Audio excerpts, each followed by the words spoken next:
Les amis, comment ça va? Alors une petite vidéo ultra rapide, ça a duré 2 minutes. C'est juste pour vous dire la chose la plus importante à comprendre sur le chapitre dérivation, nombre dérivé en mathématiques. Et que tu sois en première ou que tu sois en terminale, en fait, c'est la même chose. Il faut que tu comprennes ce que je vais t'expliquer tout de suite parce que c'est vraiment le cœur du chapitre nombre dérivé et dérivation.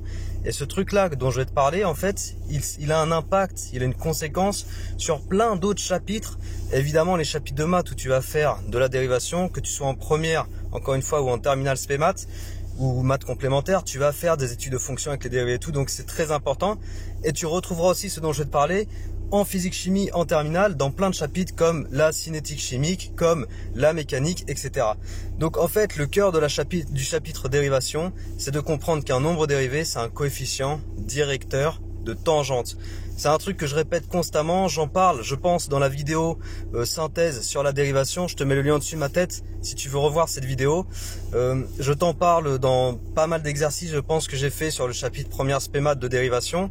Et en fait, c'est vraiment ça l'élément central de la dérivation du nombre dérivé, c'est de comprendre qu'un nombre dérivé, c'est un coefficient directeur de tangente. Par exemple, donc là, j'ai pas le tableau pour t'écrire, mais imagine que je te parle de f'2. Ok, f'2, qu'est-ce que c'est f'2? C'est le coefficient directeur de la tangente à la courbe CF, puisque je dis f', donc c'est la fonction f. Donc tu imagines une fonction f, imagine une courbe dans ta tête. Ensuite, tu traces une tangente à cette courbe au point d'abscisse 2. Ok, et bien le coef directeur de cette tangente, la pente de cette tangente, c'est f'2. En fait, c'est ça qu'il faut comprendre. Pour moi, le truc le plus important sur le chapitre dérivation, le cœur du chapitre dérivation, c'est de comprendre qu'un nombre dérivé, c'est un coefficient directeur de tangente au point d'abscisse considéré. Si c'est f'2, c'est la tangente au point d'abscisse 2.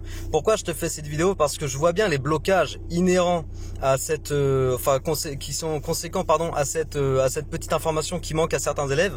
Il y a des blocages dans des exercices, des vrais blocages, qui fait que certains élèves bloquent donc sur les questions les plus importantes d'un exo, voire sur tout l'exercice, ou bloquent sur des chapitres. C'est le cas en terminale quand tu es en physique-chimie. Dans le chapitre cinétique chimique, par exemple, tu as des histoires de coefficients directeurs de tangente associés à des nombres dérivés. Tu as des histoires de nombres dérivés aussi en mécanique, dans le chapitre toujours de physique-chimie terminale. Et donc ça peut constituer des vrais blocages.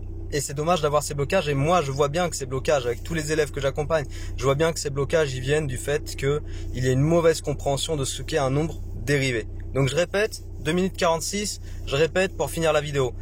La chose la plus importante à comprendre sur la dérivation, c'est qu'un nombre dérivé, c'est un coefficient directeur de tangente. Voilà, inscris-le bien dans ta tête, écris-le sur un post-it, marque-le au-dessus de ton lit, marque-le au-dessus de ton bureau.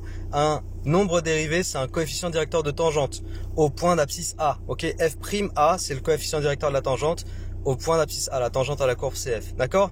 Voilà, c'est tout pour cette vidéo, petite vidéo express. Et puis je te dis à très bientôt. Ciao!